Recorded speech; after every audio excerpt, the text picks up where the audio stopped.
नेता Bata बेखौ जों बयबो खौसे जानानै सोरबा जोंनि NLFB लानानै रन्जन दैमारिया जेसेबां हायो एसेबां थाब सरकारा जोंनो हगारना बर' जाति खुलुमबाय लोगोफोर दिनै नोंथांमोननि गेजेराव NLFB एबा Bata बिथांनि सायाव भिडिअ लाना फैदों लोगोफोर दिनै नोंथांमोना मिथियो बयबो Bata बिथांखौ नङा होनबा दिनै बिथाङा दानि बे गोहोआव थानाय BTC सरकारनि सायाव फंनैसो बाथ्रा बुंनाय नुदों बिथाङा सोंखारिनानै बुंनाय नुनो मोनदों दिनै बिथाङा मा बुंदों लोगोफोर नोंथांमोना नैबे भिडिअनि गेजेरजों दिनै दानि बे गोहोआव थानाय BTC सरकारखौ बिथाङा मानि थाखाय मा खावलायदों मा बुंदों नोंथांमोना नैबे भिडिअनि गेजेरजों गुवारै मिथिनो हागोन लोगोफोर नोंथांमोना भिडिअखौ नायबाय थाबानो जाबाय अके लोगोफोर नोंथांमोना थारैनो दिनै NLFB आफाद एबा Bata बिथांमोन नङा होनबा दा NLFB खौ लानानै लोगोसे NDFB नङा होनबा बेफोरबायदि गोबां आफादफोर दङ दिनैसिम नोंथांमोना मिथियो बिथांमोननि केस दं NIA केस थांना थानाय दासिमबो बिथांमोननि केसफोरा सल्भ जायाखै दा बेजों लोगोसे दिनै नुनो मोन्दों जोंहा Bata बिथाङा जेब्ला BTR एकर्ड जादोंमोन बेवहाय गोजोन गोरोबथाखौ लानानै आरो लोगोसे बिथांमोननि जिहेतु केस उइथड्रखौ लानानै गोबां जेंना जेंसि दं नङा होनबा दा बेफोरबायदि बाथ्राखौ लानानै दिनै NLFB एबा Bata बिथाङा आफादनि Bata बिथाङा दिनै गोबां रोखोमनि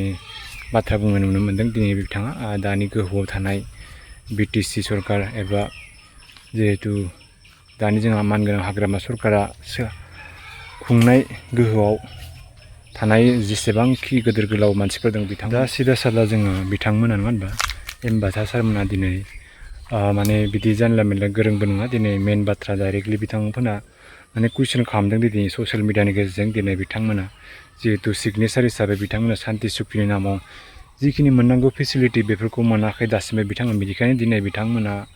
खावलायदों दानि गोहोआव थानाय BTC सरकार जोंहा हाग्रामा सार दैदेननाय बिथांमोना थाबैनो बिथांमोननि जिहेतु NDFB केडारफोर जोंहा ओमफ्राय गावसोरनि NLFBफोरनि जेसेबां आफादफोर दङ